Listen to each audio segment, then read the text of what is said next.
Hey guys, this is Shulk Time, and I'm here with Bunsen. Say hello. Hi. And today we're going to be going over kind of things we expect to see in this Galaxy Madness tournament. And we're going to start it off with the top three decks. Okay, so yeah, we're going to be talking about the top three decks that we expect from the next upcoming tournament, Space Cup, and also just our general expectations for the set 3.5 metagame, so we call it, with the new starter decks coming out. So my top three decks that I expect to do well in the upcoming tournament are Ozos, specifically the Barrow variant, mid-range Barrow, and King. What are your top three, Shulk? My top three are going to be Sindel Control, Mid Range Barrow, like you put, and Night Jungle. Ooh, Night Jungle. Let's touch on mid-range Barrow because we put that both on our list. What do you think makes mid-range Barrow so strong? With the new ban list and just all the cards that have been released. Two Eternity Amulet puts Barrow right back on the map. Uh, like with a debt or any other card, it's really easy to flip and then just instantly go up to like 400, 500 power and health. And Mm. I think that is, I think Barrow's back, and I think it's here to stay. Yeah, I agree. Barrow in general is just able to slow down the game so much, and we'll touch on this a little bit later when we talk about our top three sleeper cards. But cards like Adatrox and De, like they're very high value for their star cost, but on top of that, they typically just slow down the game, which can allow Barrow to generate an advantage. And if the opponent can't immediately deal with it, um, like can even like even if they don't have Eternity Amulet, if you can't immediately deal with it, it becomes a it can be very aggressive very quickly. So Barrow in general just exerts a lot of pressure while also being able to stall at the same time, which is a mark of a good deck. Yep. The mid range, like of course, like when I used to play Control Barrel, it was really mid range. This kind of Mm. takes back this current mid range Barrow takes back to the pre ban list set two meta, where Barrow was able to just dominate and quickly go from defense to offense and put the pressure on the opponent. And I think this is exactly what Barrow needs to become a meta deck again. Should I go over Sindel Control? You should talk about Sindel Control because you definitely know about that a lot more than me. Um, from my understanding, Void Behemoth piloted that deck to third place in Galaxy Madness. What makes you think that Sindel Control will do well now? So I think even though Sindel Control was kind of hit by the Ice Elixir half band, I don't think it was hit that hard. And Sindel Control was already widely considered to be one of the best decks in the game. And I mean, it didn't lose its ability to, uh, gain an extra star for every creature that dies, effectively making each card worth one less or cost one less. And Sindel Control has that ability to cycle back Cerberams and really just control the game. The deck overall is just extremely solid, and it plays for that mid to late game. Okay, What makes you think that it will perform better than, say, a Atomic deck, like the just general Sindel Control shell using Cerberam, Waku Man, Pelfam certainly being a strong card? What makes you think that will do better than Gatomics, which can cheat out a lot of value very easily? I think Katomix, the abilities are too weak, or not the abilities, but sorry, the abilities are good, but the creatures that are played are usually fairly easy to counter once they're played. Mm-hmm. So you really have to have like an advantage when you're playing the Atomics. I mean, they're good defense, but it's not going to last you that long. And compared to Sindel Control has way more options, and Atomics just kind of struggles. Atomics mainly relies on just the geese and um, the Skelepede combos, and Go the activator. I think it just relies too much on a select few cards, while Sindel Control really has everything that it needs. Bunsen, do you mind talking about Ozo Barrow? Yeah, so Ozo's, even though it got hit by the ruling change, for those that don't know, during Galaxy Madness, you effectively only needed a Barrow and Gaia's creature on the board, or on the board or in your hand in order to use Ozo Titan of Justice's ability, because at the time, due to the how the wording was interpreted, you could use Ozo Titan of Justice as your Syndian card. Now you have to have an extra Syndian card in your hand or on the board. So although at first glance that might make you think that Ozo's is going to be worse off, I think Ozo's was a deck out of pretty much any other that needed optimization. I agree And now that 100%. now that we have like now that we've had months of being able to play this deck, um, people have found that being able to play multiple Ozo Titan of Justices during a game, using cards such as double wormhole, being able to shuffle cards back into your deck. Another niche card such as emergency escape pod, I believe it's called, where you put it on the top of your deck after it is killed, means that you can basically immediately play it again as long as you have the stars. And general, it will deal and it counters other control decks very well, especially decks that rely on permanent resources. Um, Ozo Titan of Justice in general has a very high health stat of 380, which generally means that you're going to need a 7-star card or greater in order to properly deal with it. So I just think in general, Ozo, specifically the Barrow variant, because the Syndian variant, uh, Barrow in general just gives you more leverage. You can use cards such as Humongous Ancient Rockman, where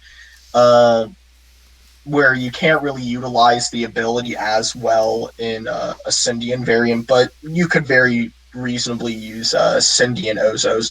I think is going to be a very big threat that people need to build around. I will agree with you real quick about the optimization. In Galaxy Madness, when Ozo was played, it was not optimized. People, I guess, weren't given enough time to really play test, and of course they were given like 3 weeks, but even that's just not enough time to really discover the full potential of Ozo.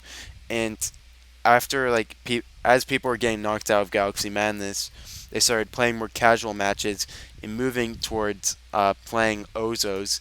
And people discovered that you could just keep cycling Ozotine over and over again, and abusing that is really what makes Ozos as like super strong and one of the best decks. And it really, I don't see it having many losing matchups at all because um, it can just kill permanent resources. It can kill whatever it needs.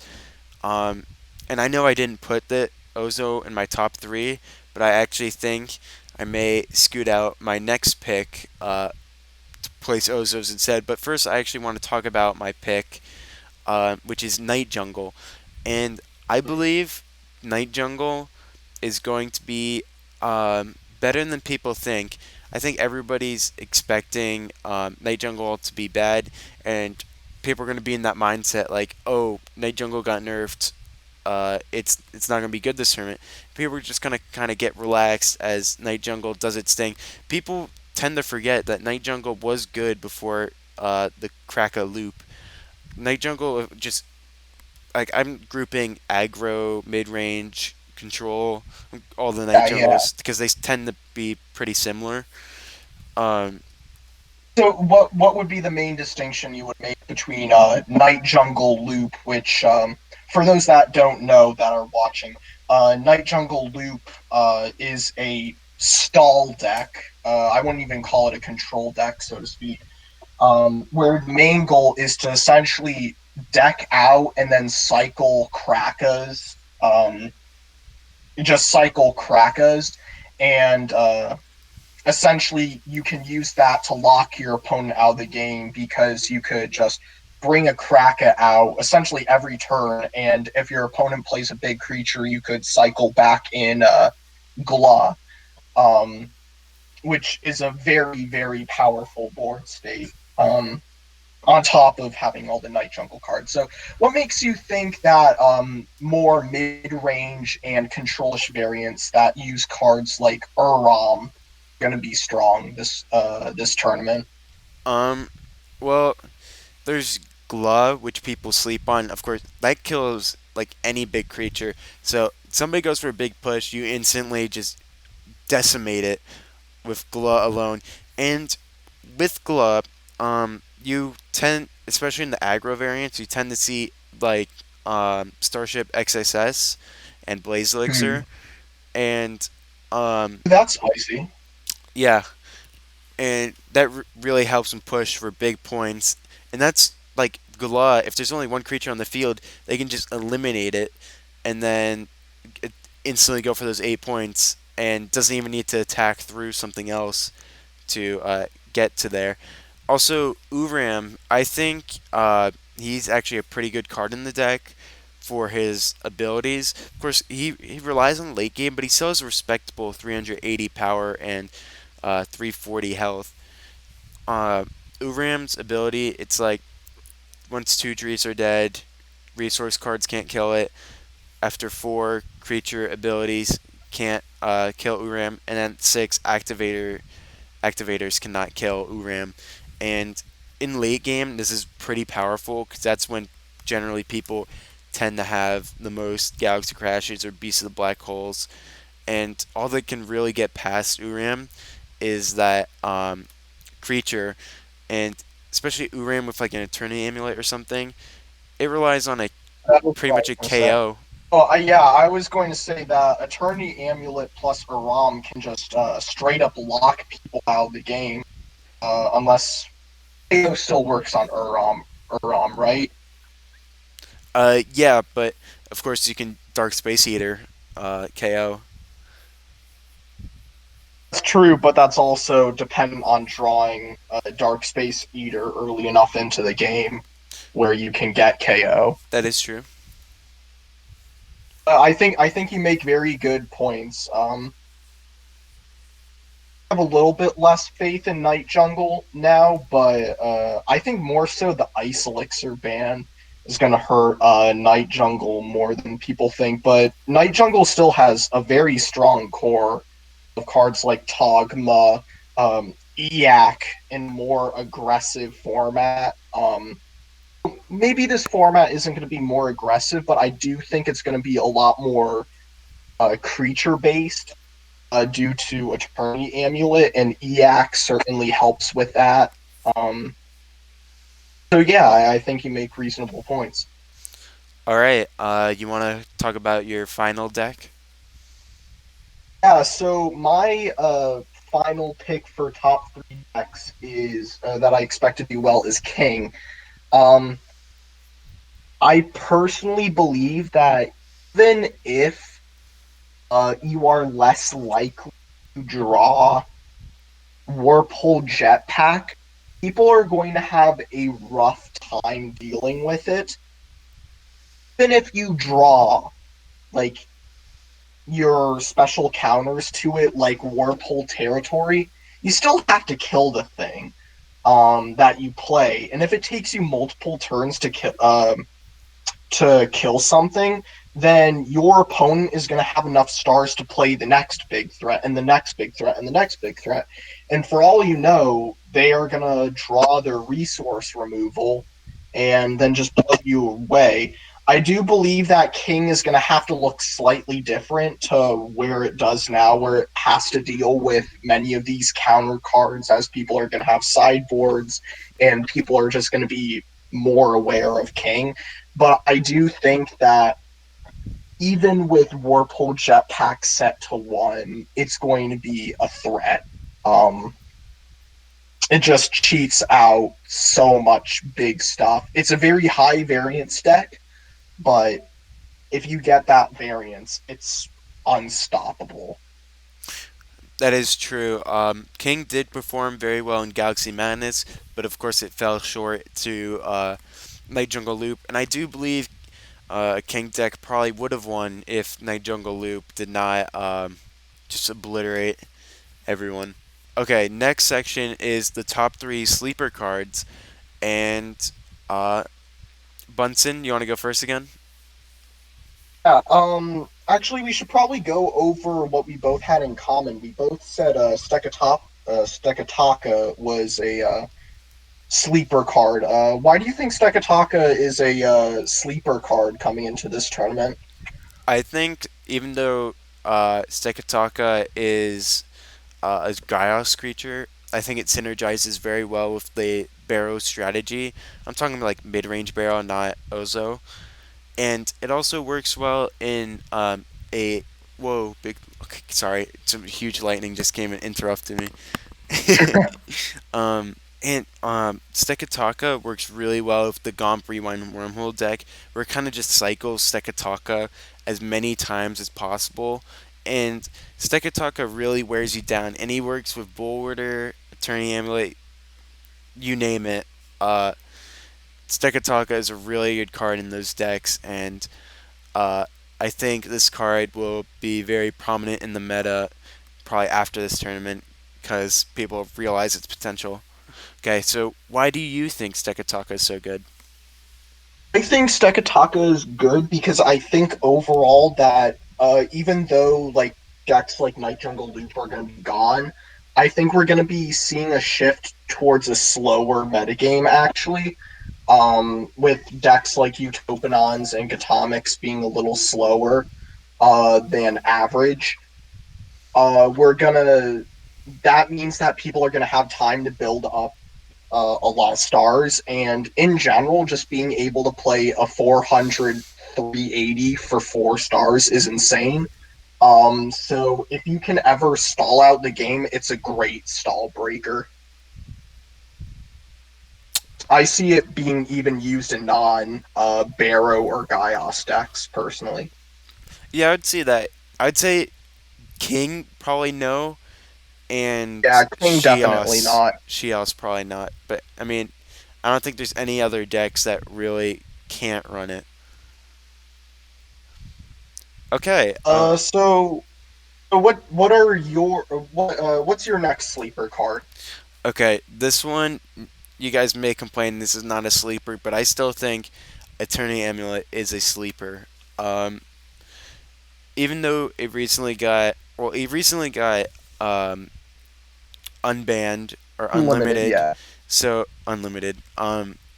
So of course there's a lot of attention or eyes on Eternity Amulet, but I think people don't realize like the true power. And everybody's saying like Eternity Amulet's good, but I'm not sure everybody's running it.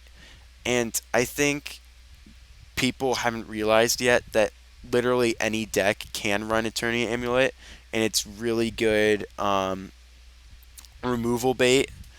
And just like one good Eternity Amulet play, and you put your opponent in a huge disadvantage.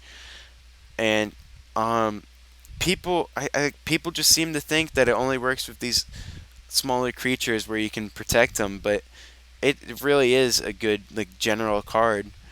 Um, in my opinion, probably shouldn't have been uh, un. I don't want to say unlimited, but unlimited, Banned.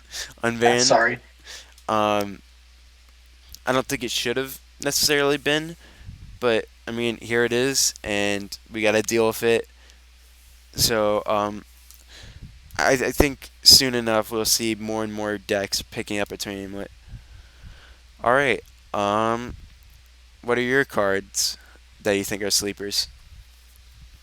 I think the next card I'll talk about is Trollogram. You can probably add on this because you were playing a deck, maybe not in this tournament, but you've certainly been play testing decks with this. Trollogram, our secret special sauce between me and Shulk. Um, Yep. I remember the day when you first talked to me about this card, about how it could be used in Barrow, and we just absolutely we figuratively soiled ourselves when we realized that we could flip debt and we could let it live a turn. Um, Yep. I think Trollogram is going to be a sleeper because we did not see it at all during Galaxy Madness. I don't believe. Um, I mean, I certainly watched all the live games, and I did not see Trollogram once. It synergizes with the Scala cards. It synergizes with Barrow. Um, it's just it's a bulwarder that can be used multiple times. Um, that's all I have to say about it. Yeah, I agree with what you said. Trollogram, I see. I don't think it's a sleeper. I think people are going to use it, but I don't think it's going to be widely used. But yeah, Trollogram, it synergizes very well with Barrow and the Skellies, and it really is an annoying card that slows down the game. And um, when you have to go on the defense, you really get lots of value out of Trollogram. Uh, Mm. it's not like Bullwater where you have to kill the card. Trollogram sticks around as long as it's not killed by resource removal or like a Ozo's ability or something similar to that. Um, I think we could see a shift towards more Trollogram, but I do not think it's going to be a sleeper that's going to really uh, be huge in this upcoming tournament. Okay, well, I'm gonna What's your final card, Shulk? I think this might yeah, be a little bit controversial, uh, my final especially compared yep, to your previous one. my final card will be GLUH. Um, GLUH, like I said earlier, I think Night Jungle is going to be a really good deck in this tournament. And I don't think people are really expecting that, but I think Night Jungle is going to be good. And I think the central card to Night Jungle, uh, normal Night Jungle really relies on GLUH, and only Loop has Kraken being the most important. But I think we're going to see GLUH being recognized once again as being like the main Night Jungle card. The ability is absolutely amazing, and of course he synergizes with like Starship, Bullwater, all of that cheese.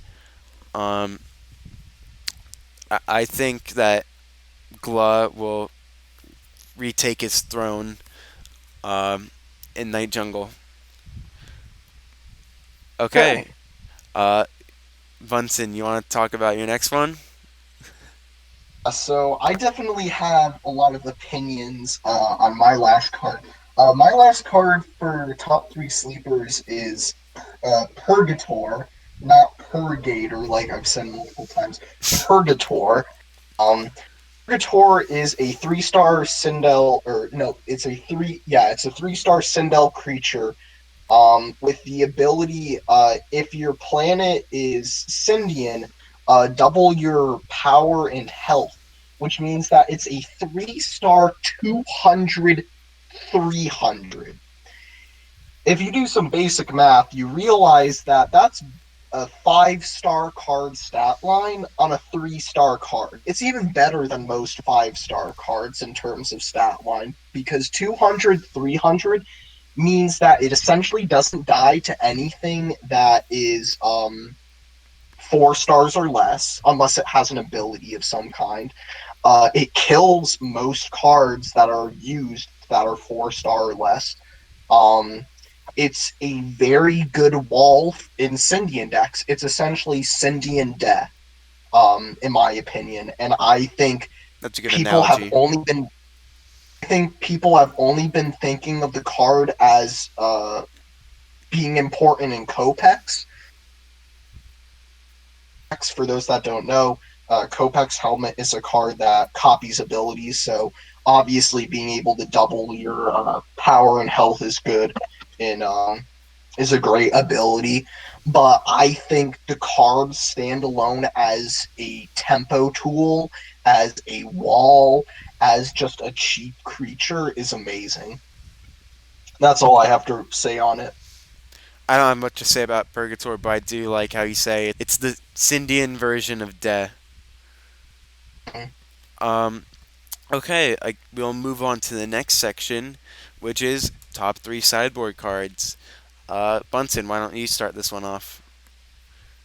Yeah, so for those that don't know, Space Cup is going to be using a six-card sideboard in Top Cut, I believe. So sideboards are an interesting thing to talk about because it's kind of unprecedented. So the first card I'll talk about is Warpole Territory. Warpole Territory, as the name implies, warps matchups. Very punny.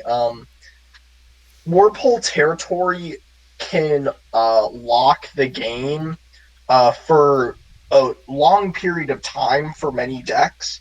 For example, say if you're running a low power, high health creature that's used to generate value.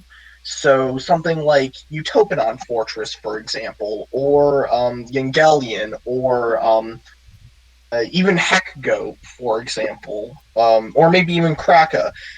Um, Actually, no, Kraka isn't a great example, but basically a card that generates you value.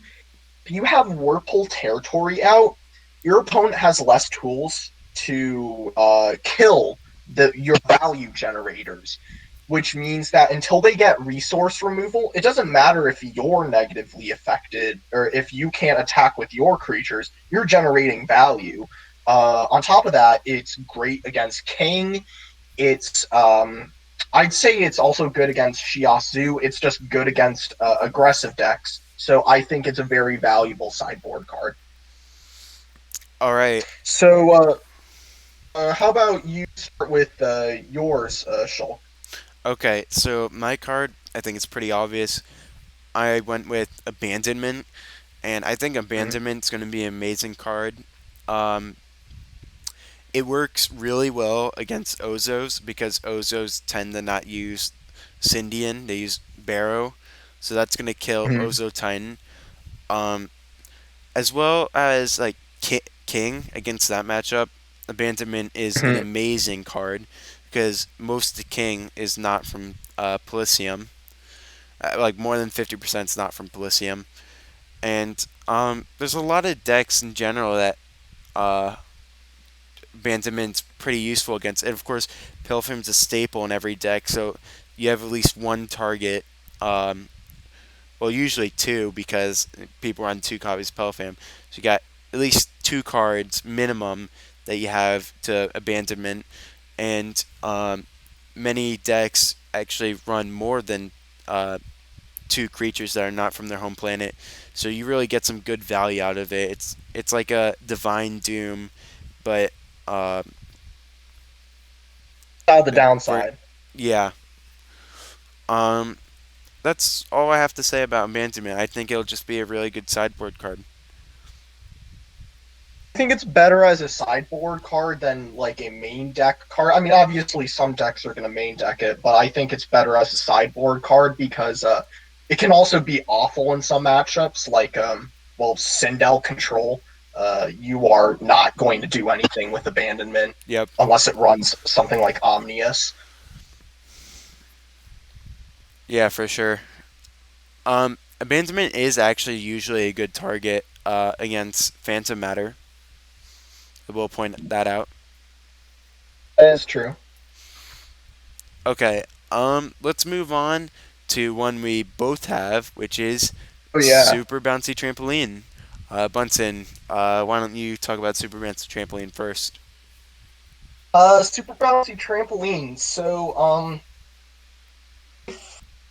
My personal opinion, well, uh, I think Barrow Ozos is going to be a big contender in this tournament.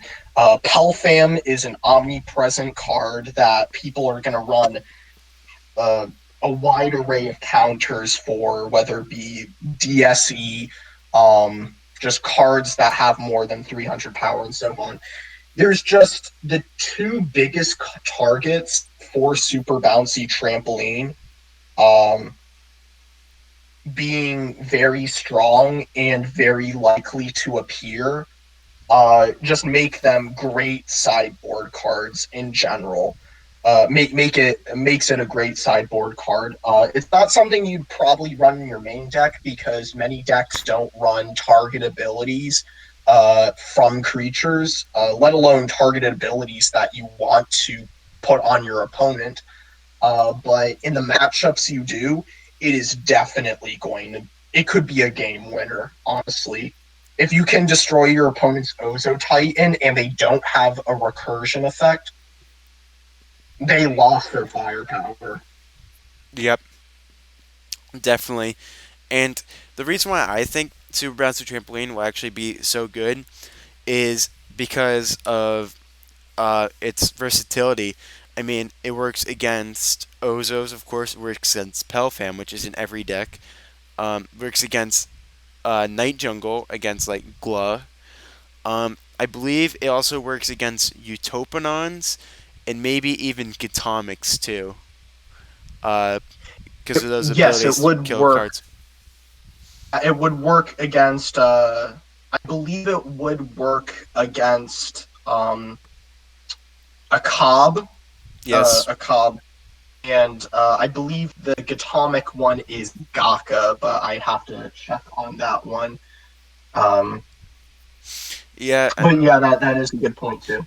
I mean, there's like five. I mean, four different decks it works well against, and then there's one card that's played in every deck that is a target for it. So it's fair to say, you're facing one of those decks, you get a Super Bouncer Trampoline, you're gonna have some target for it. Mm. Okay, Bunsen, let's talk about your last card. Yeah, I'm not even sure if this is a card that many people have even heard of because it's so wacky. Shmonyo the Judge.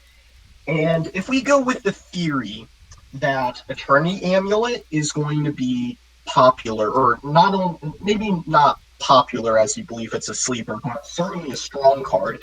And we also believe that Barrow is going to see a lot of play, whether it be in Barrow Ozos or Barrow or mid range Barrow. The ability to prevent your opponent from using stat changing effects is going to be huge because that means if you get Shmonyo down, your opponent can't use Eternity Amulet or certainly can't benefit from it. So that means your opponent has to wait to get resource removal in order to get Shmonyo. And this might be a ruling question where if, say, Eternity Amulet is already on the board, does Shmonyo cancel it out in the meanwhile while it's on the board? I'd probably lean on no, but even if it isn't the case where it just completely nullifies when it's present, it's a kind of floodgate esque card. And for Barrow decks not to be able to flip, they lost their offensive pressure. Um, yeah, that's all I have to say about it. I think that'll be a very interesting card. It's really a sideboard sleeper, to be fair. Um, but it'd be very interesting to see how that card plays out in the tournament. Okay, I'll go on to my last one, which is Antith Amulet. Okay, yeah, this card, kind of memey. Uh, Basically, the effect varies. Like, so basically, you attach it to your own creature, and when it dies, there's like 7 different effects, and the effect is dependent on what planet the creature that killed it is from, and all 7 effects are actually pretty solid, but there's like 3 or so that are really good, and you're gonna want to use Mhm. those for those specific matchups. And like for example, against Geos, you can free play any of your creatures. Like that's pretty insane. So against Geos, you're gonna want to run. It's pretty much a free Whirlpool Jetpack. It's literally Whirlpool Jetpack against Geos. It's even better than Warphole Jetpack because you don't have the stars. That is true. Yeah, because you can bring back literally anything, like an Omnius. Um, the only downsides, of course, the Antithemulet is that no planet creatures bypass the ability, and of course, it can always be bounced by Pelifam, and then the card's just killed without getting any value off that. But that really is true for all attachments. It can also just be played around by what creature it, which means you probably want to use it against decks that are like Shios or I haven't read all the effects, but it's typically best against pure decks. Yes, that's true. All right. Let's move on to our final category. Top 3 players we expect to do well. Okay. Let's just start off with the obvious one, Unseen Oddish. Uh, Yes. Bunsen, do you want to start? Unseen Oddish has that he has a understanding of the game. Night Jungle Loop, although there were other Night Jungle players, there was one other Night Jungle player that made top 8. I believe it was TP Cole. Yep. But his loop variant was unprecedented if you compare it to the rest of the field. And I imagine any deck that he brew up would be very thoroughly tested and he would understand very well. You could argue that for a few of his matches during the tournament were kind of flukes, like his game against Zach. Zach technically did have a board state where if he had played it correctly, he would have won. But you could also say that he had a very poor draw that game, Unseen Oddish. But regardless, I think Unseen Oddish, like, regardless of the fact that he won, he's a very strong player. Yeah, I completely agree on every point there. I don't think I have anything special to say other than he's also a creative deck maker. He knows how to build a deck. So, Shulk, who's your next player that you expect to do well? My next player is Void Behemoth. He plays third place in Galaxy Madness, and I believe he's going to go deep in this tournament because I think Sindel Control is going to be a very good deck, and I think Void's probably going to play that again and try to win it this time. Void's a very solid player, and his deck list is really, really good. And I'm not sure what is really or who's really going to beat Void when Sindel Control is just so powerful. Oh, just to add on that, I think Void's ability to run a deck that really no one else ran in Galaxy Madness shows that he can stick to his guns, and I presume that he'll do so in this tournament. All right, Bunsen, what is your number 2?